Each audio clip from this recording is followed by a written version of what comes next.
अच्छा हुआ दिनेश बेटा, तू आ गया। दिनेश बेटा, मेरी शुगर और बीपी की गोलियां खत्म हो गई हैं। तू तू गोलियां मंगवा दे बेटा।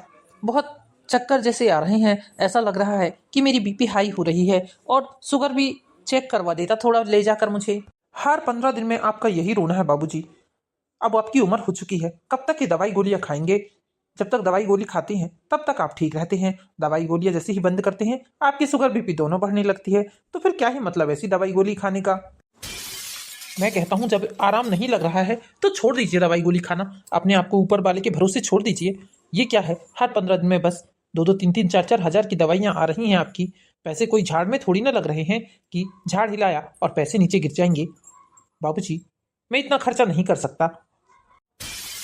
मैं दिन रात दुकान में काम करता हूँ अपनी, और पैसे एक एक रुपए जोड़ता हूँ, अपने ऊपर किसी चीज के लिए खर्च नहीं करता। लेकिन आप है कि आप हर 15 दिन में बस मेरे सामने खड़े हो जाते हैं शुगर बीपी की दवाइयों के लिए।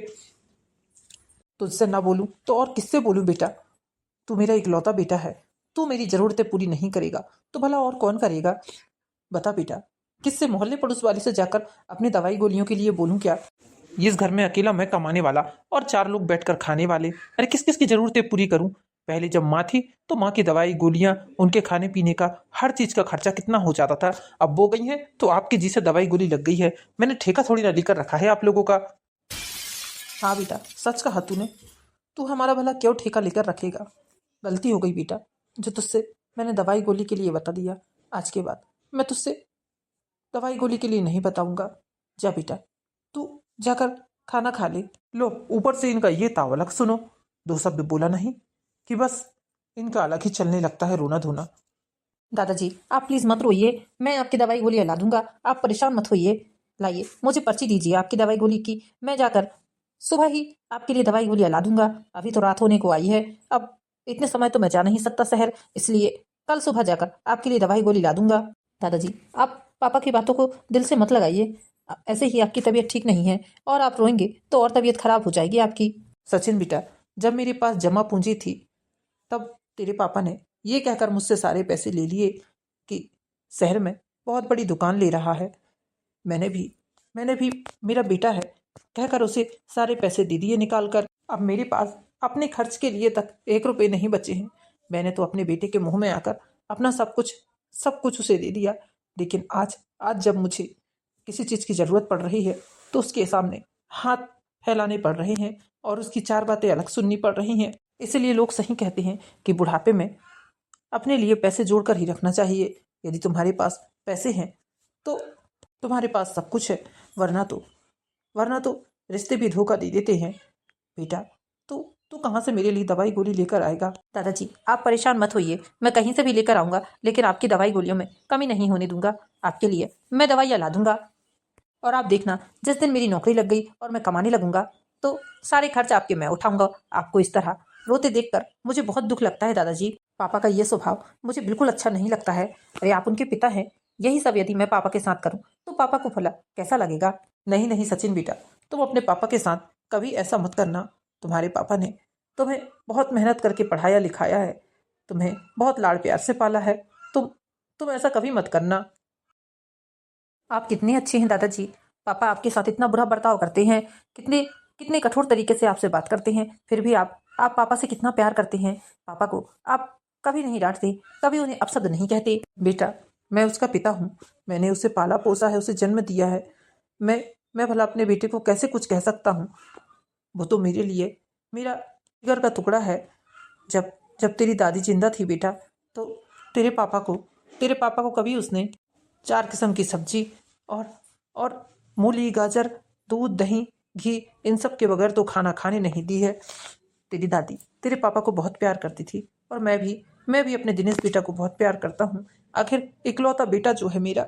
लेकिन वो तो इस बात को नहीं समझते हैं दादाजी। उन्हें तो ये लगता है कि आपके ऊपर जो खर्च हो रहा है आज, वो फिजूल खर्ची है। आप जो दवाई गोलियां खा रहे हैं वो व्यर्थ में ही खा रहे हैं। अरे पापा, ये बात क्यों भूल जाते हैं कि आज जो समय आपका है कल वही समय पापा का भी आएगा। समझेगा बेटा, समझेगा। एक दिन सारी बातें समझेगा। चलिए दादाजी, आप अंदर चलिए, अंधेरा होने को आया है। चलिए। अरे अब इस उम्र में बाबूजी को खाना नहीं पचता है, इसलिए बाबूजी के लिए मैं दूध वाली दलिया बना देती हूँ और दूध भी हल्का सा डालती हूँ, क्योंकि दूध भी उन्हें डाइजेस्ट नहीं होता है। जब मैं कहता हूँ कि उन्हें खाना नहीं पच रहा है तो दूध दलिया और घी शहद देने की क्या जरूरत है भला। तुम और खर्चे बढ़ाओ मेरे। तुम अब मनमानी कर कर कर मुझे बर्बाद ही कर दोगी एक दिन। अब बुढ़ापे में उन्हें क्या दूध दलिया घी खिला रही हो तुम? हाँ, जो बढ़ रहा है चुपचाप वो खाने दो। तुम खुद ही हो जो घर में खर्चे बढ़वा रही हो।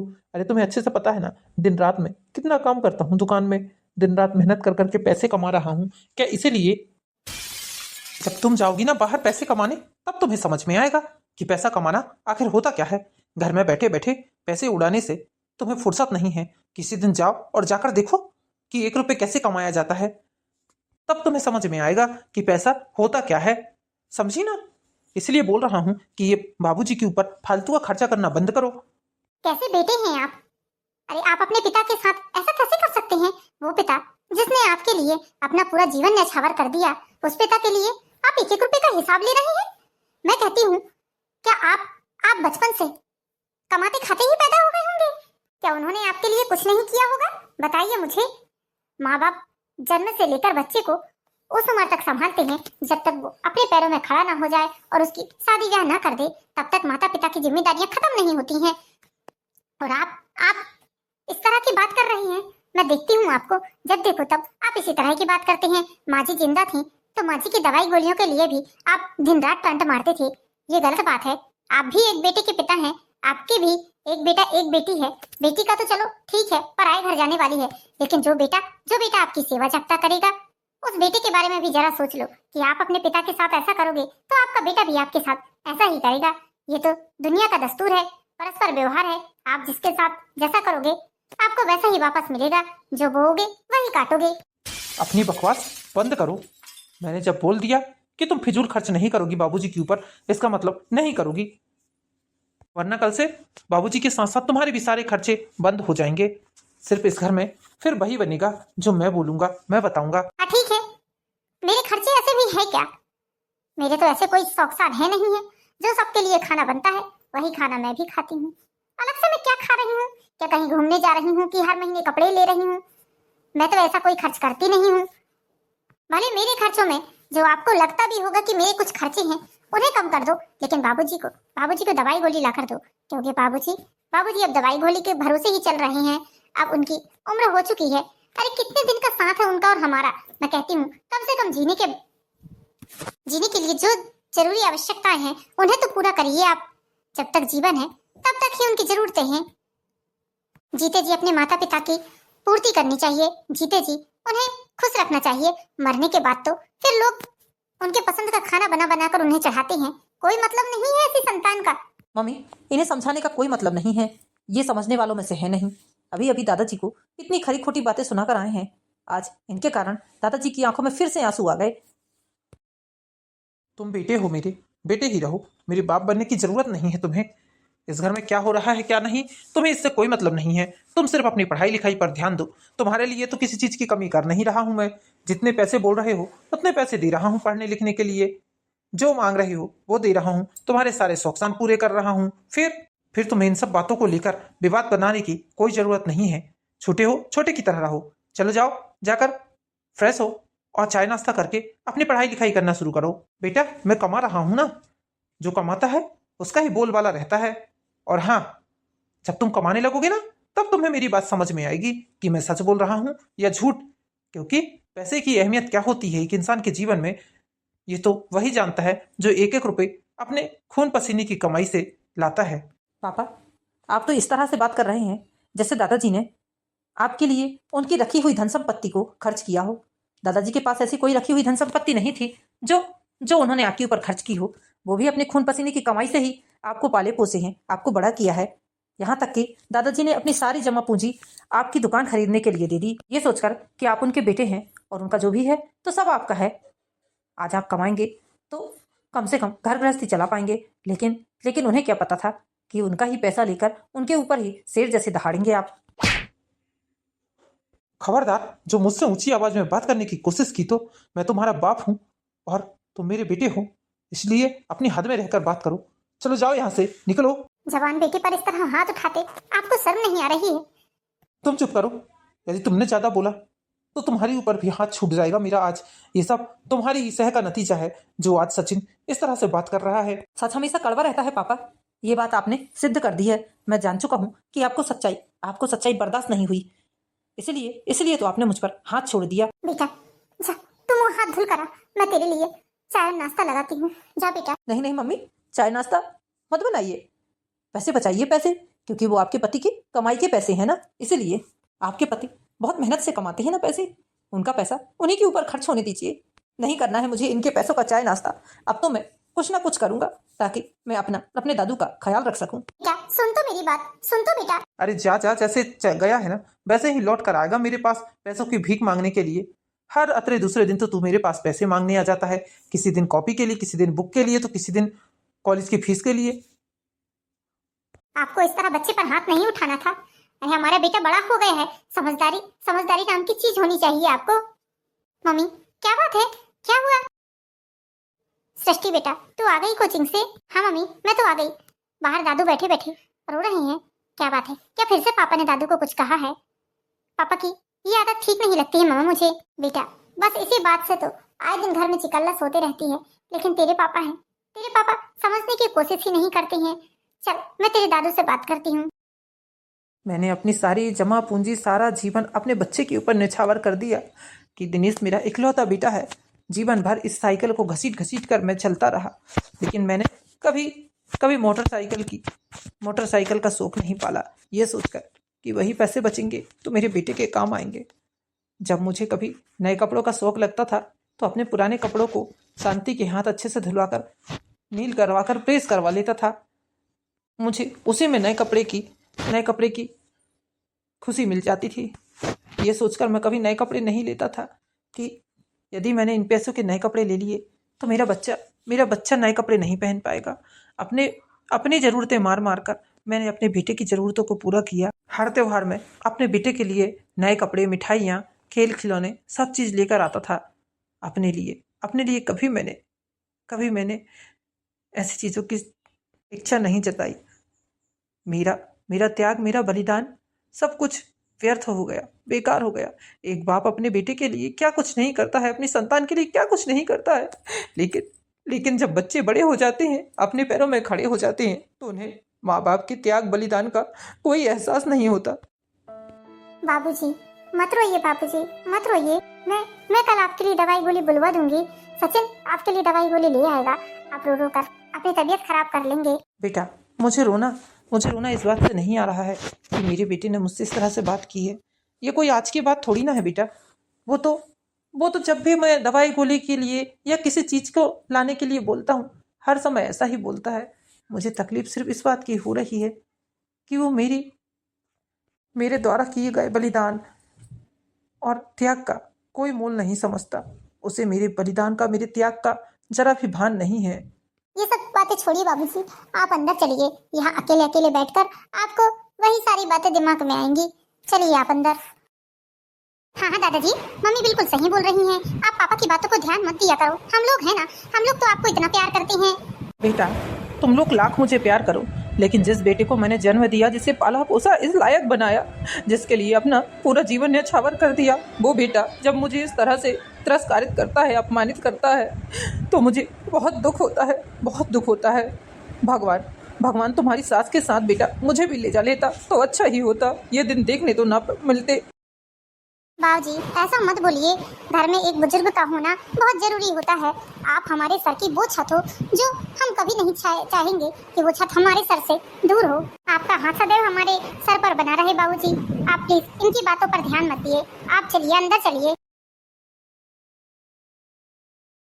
दादाजी आज से आप मेरे कमरे में मेरे साथ सोएंगे। इस कमरे में बहुत ही ज़्यादा मच्छर चाटते हैं, इसलिए आप आज से मेरे रूम में चलेंगे। नहीं बेटा रहने दे, मैं यहीं ठीक हूँ। सारा जीवन तो इस कमरे में गुजर गया, अब आखिरी समय पर क्या तेरे साथ जाना, मुझे यहीं रहने दे। दादाजी आप मेरे साथ चल रहे हैं बस, मैं और कुछ नहीं जानता। आप यहाँ अकेले रहते हैं, मुझे बिल्कुल अच्छा नहीं लगता है। इस रूम में एकदम मुझे वीरानियत टाइप की लगती है, इसलिए मैं आपको अब इस रूम में नहीं छोड़ सकता। आप चलिए। और वैसे भी आजकल आपकी तबीयत कुछ ज़्यादा ही ख़राब रहने लगी है। भगवान ना करे यदि रात बिकाल को आपकी तबीयत ज़्यादा ख़राब हो गई तो आप किससे मदद मांगेंगे? मेरे पास रहेंगे तो कम से कम मैं आपको देखता रहूँगा। आप प्लीज़ मेरे पास चलिए। सचिन, ये क्या पागलपन की बात कर रहे हो? बाबूजी को क्यों वहाँ लेकर जा रहे हो अपने रूम में?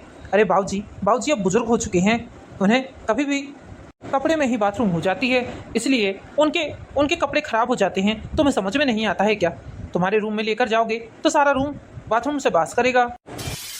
खबरदार, तुमने जो बाबूजी को अपने साथ अपने कमरे में लेकर गए तो ये मेरा घर है, मेरे घर में मेरे हिसाब से तुम्हें रहना पड़ेगा। अरे आप बेटे हैं या इनकी दुश्मन हैं? मुझे तो एक बात ये समझ में नहीं आती कि आप इस तरह का व्यवहार क्यों करते हैं दादाजी के साथ। वो आपके पिता हैं, इस तरह का व्यवहार यदि आप उनके साथ करोगे तो ठीक नहीं होगा पापा। तू मुझे सिखाएगा कि क्या सही है और क्या गलत है? जाकर अपनी पढ़ाई पर ध्यान दो, अभी कुछ दिनों बाद ही तुम्हारे कंपटीशन एग्जाम है ना। और वैसे भी इन्हें तुम अपने रूम में ले जाकर सुलाओगे तो तुम्हें डिस्टर्ब होगा, और मैं चाहता हूँ कि तुम अच्छे से पढ़ो लिखो, और इस साल तो तुम्हारी नौकरी लग ही जानी चाहिए, क्योंकि मैं तुम्हारी पढ़ाई पर लाखों रुपए खर्च कर रहा हूँ, तो इस साल तो मुझे रिजल्ट चाहिए ही चाहिए। सचिन बेटा, तू मेरे कारण परेशान मत हो, तू जाकर पढ़ाई कर, मैं यहाँ ठीक हूँ। और वैसे भी मुझे यदि कुछ होता है तो तू है ना मेरे साथ, सभी लोग तो मेरी देखभाल करते हैं। कौन से बड़े भारी दूर है मेरा कमरा, मैं आवाज़ लगा दूंगा तो तू आ जाना। बस दादाजी, कुछ ही दिनों की बात है, बहुत जल्द जब मेरी नौकरी लग जाएगी तो मैं आपको अपने साथ ही रखूंगा। मैं आपको अपने आप से दूर नहीं होने दूंगा दादाजी, नहीं होने दूंगा। कुछ ही दिनों के बाद कंपटीशन एग्जाम होता है और सचिन बहुत अच्छे नंबरों से पास हो जाता है और सचिन की सरकारी नौकरी लग जाती है। अब सचिन अच्छा खासा पैसा कमाने लगता है। बड़े धूमधाम से सचिन की बहन की भी शादी हो जाती है, लेकिन दादाजी की तबीयत धीरे धीरे करके खराब रहने लगती है। हालांकि सचिन अपने दादाजी का पूरा ध्यान रखता था, लेकिन ये बात सचिन के पिताजी को बिल्कुल पसंद नहीं थी। दादाजी, ये लीजिए, आपके लिए मैंने दूध और फ्रूट्स काट कर लेकर आए हैं। अरे बेटा, इन सब की क्या जरूरत है, मैं ठीक हूँ, तू क्यों परेशान होता है मेरे लिए? दादाजी, अपनी सेहत देखो जरा, कितने ज्यादा कमजोर हो गए हैं आप, दिन ब दिन आपकी हालत खराब होते जा रही है। ये फ्रूट्स चुपचाप खा लीजिए आप, वरना मैं आपको डांट लगाऊंगा। हाँ हाँ, खिला दो अपने दादा को फ्रूट्स। अब इन्हें मरते समय तुम फ्रूट्स खिला रहे हो? अरे कैसे लड़के हो तुम? यहाँ तुम्हारा बाप दिन रात तुम्हारे ऊपर पैसा खर्च कर रहा है, और तुम पैसा किसी और पर खर्च कर रहे हो, अपना कमाया हुआ। पापा, ये जो फ्रूट्स है ना, मैं अपने पैसों से लेकर आया हूँ। मैंने अपनी कमाई के पैसे से दादाजी के लिए फ्रूट्स लेकर आए हैं। आपको खाना है आप भी खा सकते हैं। प्लीज़ अब आप मुझे कुछ मत बोलिएगा। अब यदि आप मुझे कुछ बोलेंगे तो फिर आपको उल्टा जवाब सुनने को मिलेगा। गायत्री, कहाँ हो? यहाँ आओ। क्या हुआ जी, क्या बात है? क्यों इतनी जोर जोर से आवाज लगा रहे हैं? तुम्हारी इस नालायक बेटे को समझा दो कि इसे अपना पैसा बचाकर रखना है। ये अपने पैसे को अपने दादा पर खर्च नहीं कर सकता। अरे अब वो कमाने लगा है, इसलिए घर के खर्चों में मेरा सहयोग करेगा। अब इसका भी फर्ज बनता है ना घर के खर्चे चलाना। मैं अकेला कब तक घर का खर्च चलाऊंगा? हाँ पापा, चला लूंगा मैं घर का भी खर्च, आप टेंशन ना लीजिए। आप बस अपने व्यापार पर ध्यान दीजिए। लेकिन हाँ, यदि आप मुझसे ये बात बोले कि मैं दादाजी पर ध्यान ना दूं, तो ये बात मैं मानने वाला नहीं हूँ। मैं तो दादाजी पर पूरा ध्यान दूंगा।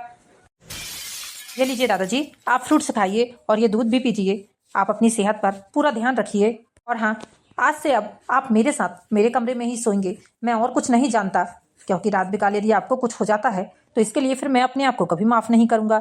आपको किसी की भी बात पर ध्यान नहीं देना है। पहले जब मैं पैसे नहीं कमाता था तो मैं पापा की बात सुन लेता था, क्योंकि मेरी सारी पढ़ाई लिखाई का खर्चा, मेरा खर्चा पापा ही उठाते थे। अब मैं खुद कमाने लगा हूँ, इसलिए मैं अपने खर्चे खुद उठाने लगा हूँ।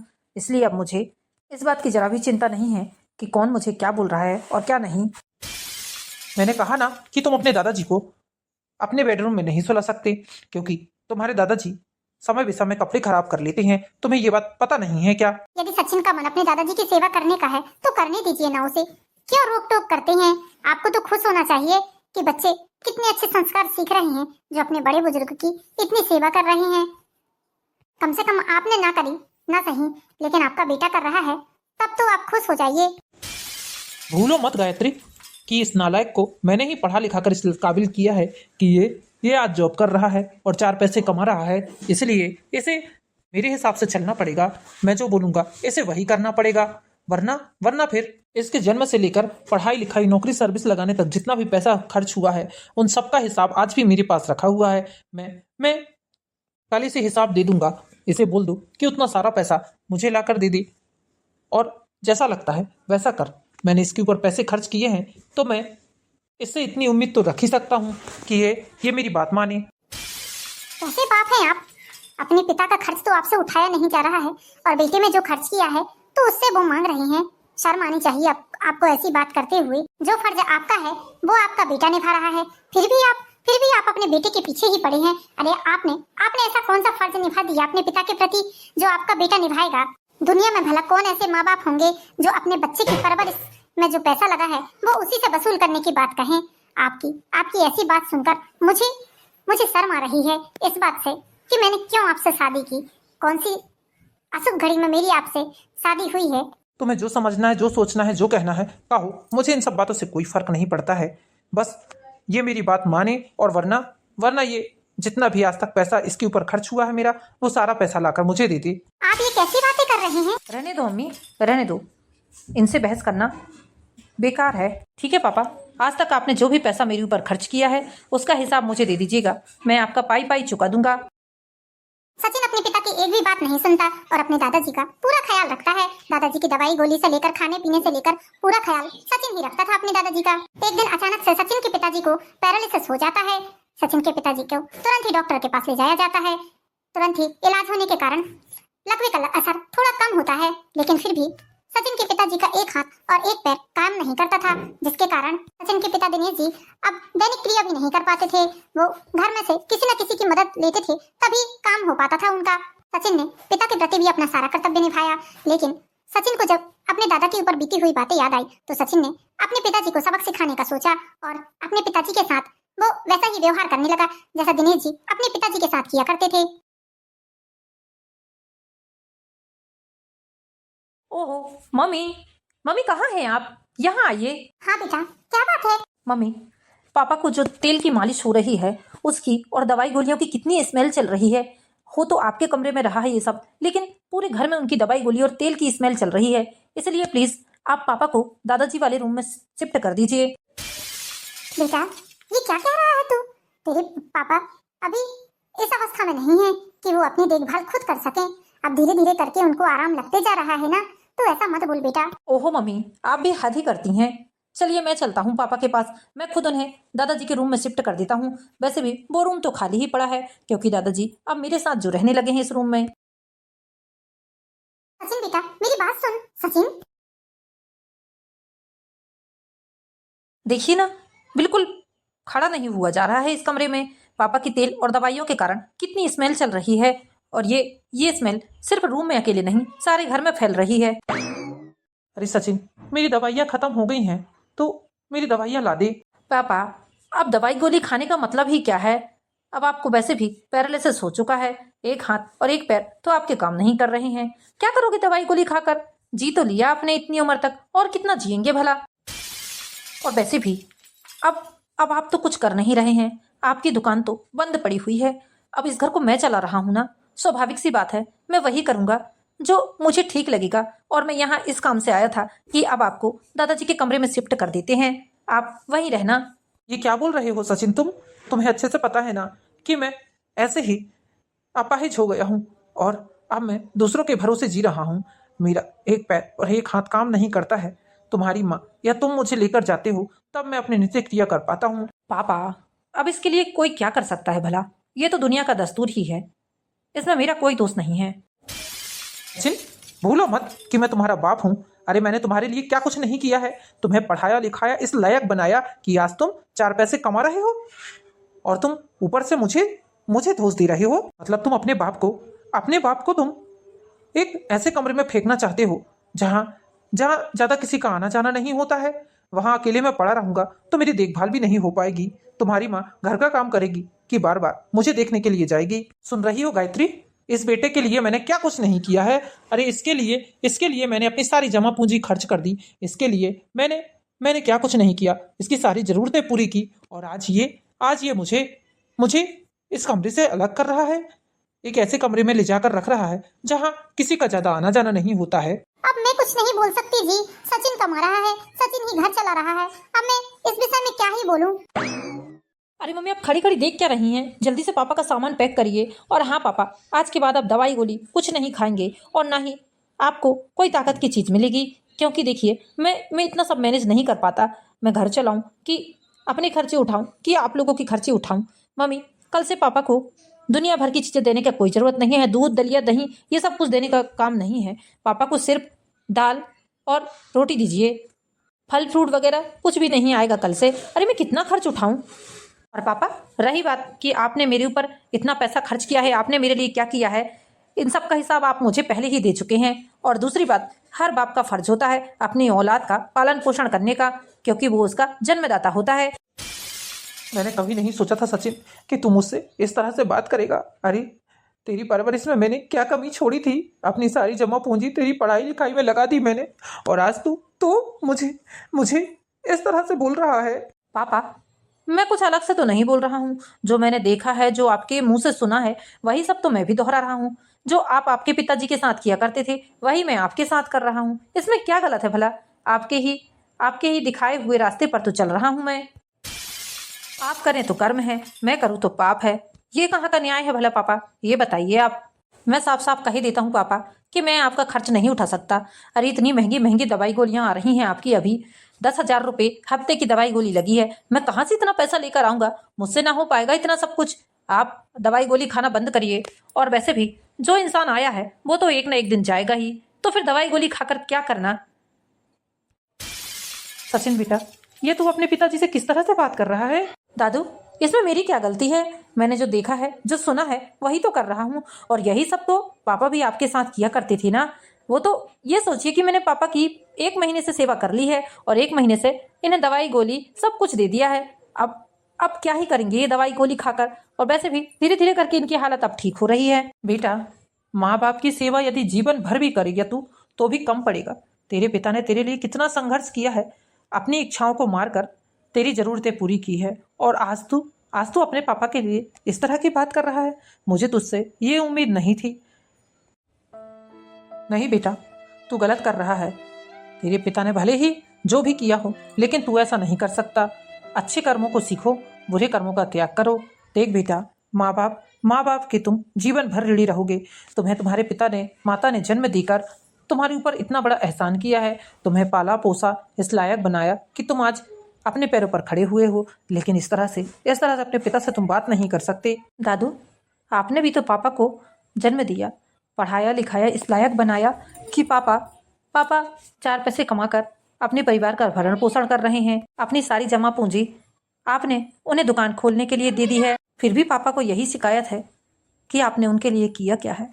और पापा, जब पापा को इस बात का अंदाजा नहीं है कि उन्होंने आपके लिए किया है, तो फिर मैं भला क्यों ये सब करूं? मुझे मेरे कर्म और मेरे फर्ज बहुत अच्छे से पता है। मैं जानता हूँ कि मैं जो बोल रहा हूँ वो गलत है, लेकिन दादाजी मैं क्या करूं आप बताइए? क्योंकि पापा ने जो आपके साथ किया है वो तो मैं कभी नहीं भूल सकता। वो भी तो आपके बेटे हैं ना, क्या उनका फर्ज नहीं बनता आपके लिए कुछ? कितने बुरे तरीके से पापा आपसे बात करते थे, आपकी दवाई गोलियों के लिए हर समय आपको भला बुरा सुना दिया करते थे। जब भी मैंने पापा के मुंह से सुना है आपके लिए आप शब्द ही सुने हैं। मैंने कभी इस बात को नहीं सुना कि आप उनके पिता हो और आपका उनके प्रति कोई फर्ज बनता है। देख बेटा, बाप होता है। बाप भले ही कैसा हो, लेकिन बेटे को अपना फर्ज निभाना ही चाहिए।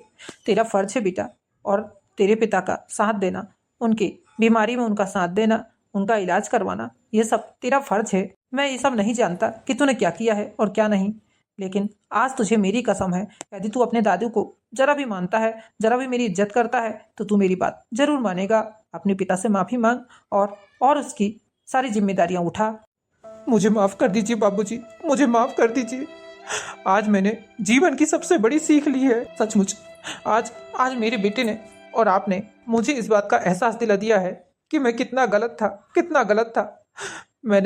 मैंने जब बेटा होने का फर्ज नहीं निभाया, तो मैं अपने बेटे से ये उम्मीद कैसे कर सकता हूँ कि मेरा बेटा एक बेटा होने का फर्ज निभाएगा मेरे प्रति। मैंने आपके साथ इतना गलत किया, और आज आप मेरे बेटे को इस बात के लिए समझा रहे हैं कि उसका फर्ज क्या है।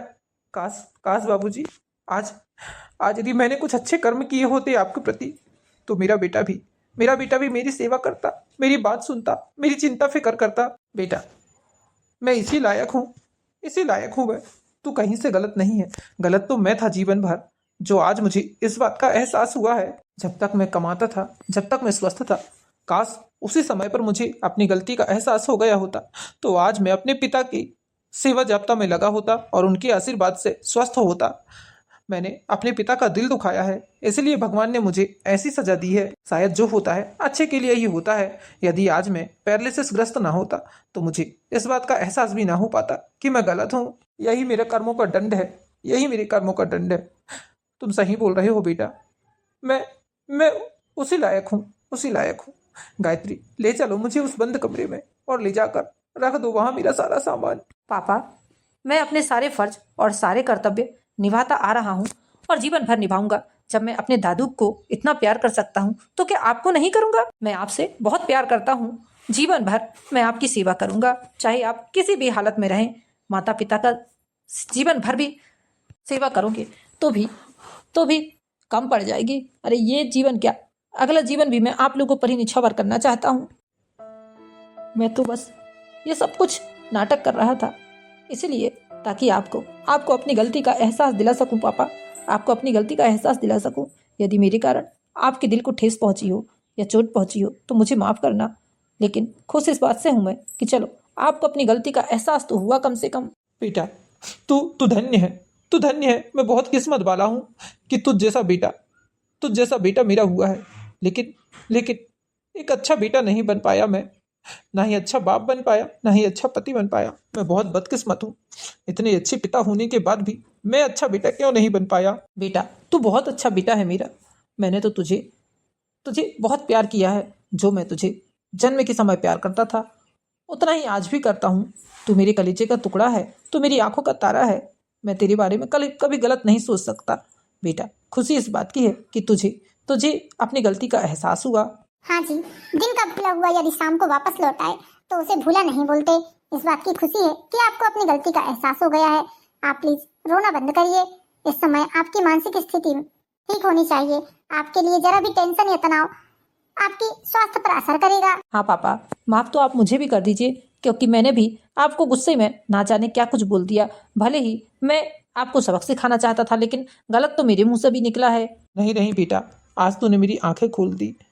बाप बेटे को सही राह दिखाता है, लेकिन आज मेरे बेटे ने मुझे सही राह दिखाई है। मैं धन्य हूँ बेटा, धन्य हूँ मैं। अब जीवन में कभी ऐसी भूल नहीं करूँगा। अपने पिता को पिता समझूंगा।